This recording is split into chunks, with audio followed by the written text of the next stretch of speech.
నమస్కారం మిత్రులు, వీడియోకి స్వాగతం.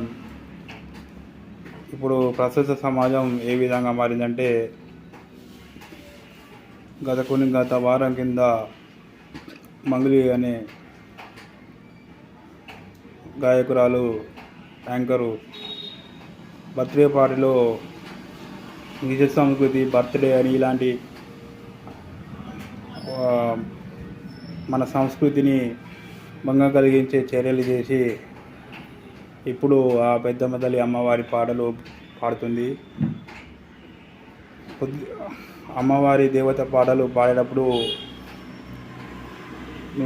ఆమె యొక్క ప్రవర్తన ఇలాంటివి చూసుకోవాలి.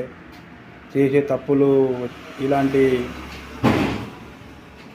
వాటికి పాల్పడి ఇప్పుడు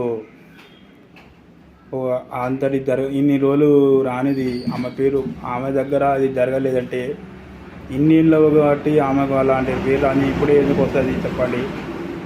ఆమె వాటిలో ఇలాంటివి జరగలేదు అంటే ఇన్ని సంవత్సరాల బట్టి ఆమె ఉన్నదిగా, అది జరగంది కాబట్టి ఇలా విశ్వ సంస్కృతిని పాటిస్తూ ఆ పెద్దమ్మ తల్లి అమ్మవారి, మహాలక్ష్మి, మహాదేవి, జగన్మాత పాటలు పాడడం, మహాదేవుని పాటలు పాడడం ఇది చాలా మంచిది కాదు. ఎందుకంటే ధర్మంగా, న్యాయంగా ఉండి దేశ సంస్కృతి విదేశీ సంస్కృతికి అది మన సంస్కృతి కాదు. మనకు పుట్టినరోజు నాడు, జన్మదినం నాడు మనం దేవుని మందిరం పోయి స్వామి పూజ చేసుకోవాలి. ఇలాంటి కేకులు, మన దీపాన్ని మనమే ఆర్పడం, కొవ్వొత్తులు ఆర్పడం ఇది మన సంస్కృతి కాదు. కాబట్టి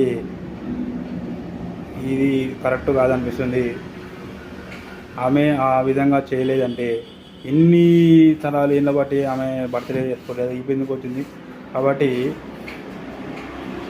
ఆ దేవుని స్మరణ ఇచ్చేటప్పుడు మన మనసు కూడా, మన ప్రవర్తన కూడా మంచిగా ఉంటేనే బాగుంటుంది ఫ్రెండ్స్. ఇలాంటి జరిగితే మనకు చాలా బాధ అనిపిస్తుంది. ఎందుకంటే అలాంటి చెడు కార్యక్రమాలకు పాల్పడి ఇప్పుడు అమ్మవారి పాటలు, మహాదేవుని పాటలు పాడడం సబబేనా?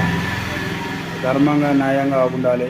అమ్మవారిని పూజించినప్పుడు ధర్మంగా, న్యాయంగా, నిష్ఠగా ఉండాలి. ఇలా ఉండడం కరెక్ట్ కాదు.